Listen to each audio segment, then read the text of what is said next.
ఓం శ్రీ సాయినాథాయ నమః. అందరికీ స్నేహితుల రోజు శుభాకాంక్షలు.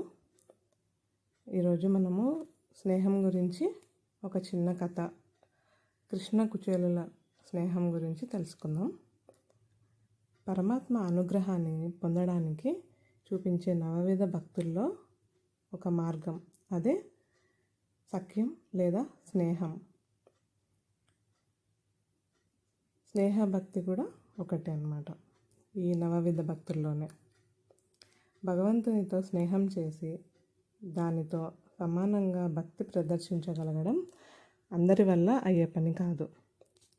దీనిలో అద్భుత విజయం సాధించిన ఏకైక పౌరాణిక పురుషోత్తముడు కుచేలుడు మాత్రమే. కృష్ణ కుచేలుల స్నేహం లోకానికే ఆదర్శం. స్నేహానికి పేద ధనిక భేదం లేదని ఈ కథ చాటుతుంది. కృష్ణుడు కుచేలుల స్నేహం ఎంత ప్రాణప్రదమో అన్నంత పవిత్రం. అది విడదీయరానిది. వారి నడుమ స్వార్థానికి తావుండదు. అడిగిన తర్వాతే ఇచ్చేవారు సామాన్యులు, అడగకుండా ఇచ్చేవారు గొప్పవారు. కృష్ణుడిది అంతటి గొప్ప స్నేహం. కుచేలుని నిర్మల మనస్సు తెలిసిన నేస్తం ఆ పరంధాముడు. సాందీప మహర్షి వద్ద బాల్యమిత్రులుగా విద్య నేర్చుకొని గురువుకు గొప్ప పేరు తేవడమే కాక స్నేహానికి వన్నె తెచ్చారు కృష్ణుడు కుచేలులు. కుచేలుని అసలు పేరు సుధాముడు. కుచేలుడు కటిక పేదరికం ఉన్నవారు. చిరిగిన బట్టలు వేసుకునేవారు. విద్య ముగిశాక గృహస్థుడైనాడు. గుణవతి, శీలవతి, అనుకూలవతి అయిన భార్య లభించింది. సంతానానికి కొదవలేదు. కానీ దరిద్రానికి ఆకలి ఎక్కువ కదా. అంత పెద్ద కుటుంబాన్ని పోషించుకోలేని దుర్భర పరిస్థితి.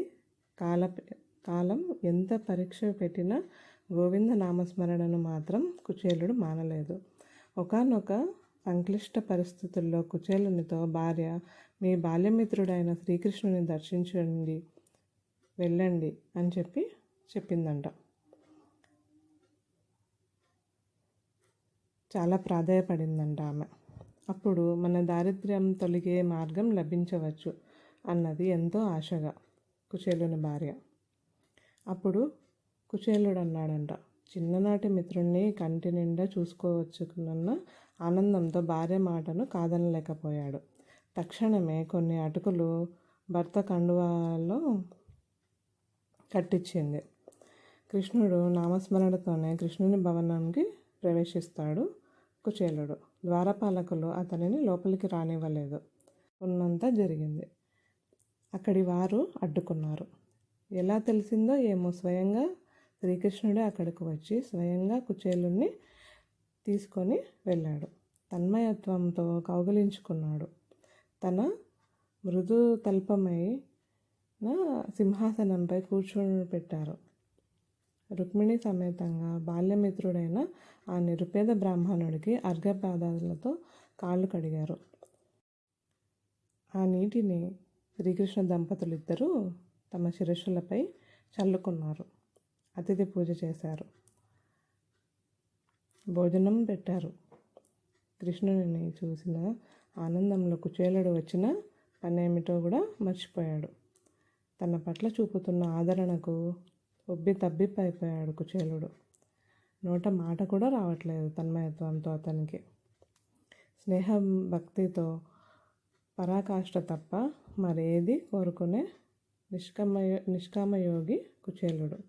నోరు తెరిచి ఏమీ అడగకున్నా అన్నీ తెలిసిన పరంధాముడు మిత్రుడికి ఎంత వైభవం ఇవ్వాలో అంతా ఇచ్చాడు.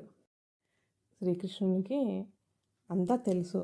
కానీ కుచేలునికి అడిగాడంట, నా కోసం ఏం తీసుకొచ్చావు? ఇంత దూరం ఇన్ని సంవత్సరాల తర్వాత వచ్చావు కదా, నువ్వైతే ఒట్టి చేతులతో వచ్చి ఉండవు. నా కోసం ఏం తీసుకొచ్చావో చెప్పు, చూపించు అని చెప్పేసి అతని చేతిలో ఉన్నటువంటి ఆ మూటను లాగి చూశాడంట. దాంట్లో అటుకులు ఉన్నాయంట. అటుకులు వేయడానికి ఒక పాత్రను తెప్పించి అందులో వేసి తీసుకొని ఒక గుప్పాడు నోట్లో వేసుకున్నారంట. అంతే. అక్కడ సిరి సంపదలు అన్నీ వాటంతటా అవే చేకూరాయంట. కుచేలుడి ఇంట్లోన. ఎంత గొప్ప స్నేహమో కదా. అలాంటి పరంధాముడు స్నేహితుడిగా లభించాడంటే కుచేలుడు ఎంత అదృష్టవంతుడు. కుచేలుడు ఇల్లు చేరేసరికి అతని ఊరి గుడిసెలో స్థానంలో పెద్ద భవనమే వెలిసింది. స్నేహం అంటే ఇలా ఉంటుంది అని చెప్పి మనకు తెలియజేయడం కోసమే ఈ చిన్న కథను ఈరోజు ఈ స్నేహితుల దినం సందర్భంగా మన స్నేహితులందరికీ అందజేస్తున్నాను. ఓం శ్రీ సాయిరామ్. నమస్కారం. మీకు నేను చెప్పిన స్టోరీ నచ్చింది అనిపిస్తే లైక్ చేయండి, కామెంట్ చేయండి, సబ్స్క్రైబ్ చేయండి. ధన్యవాదాలు.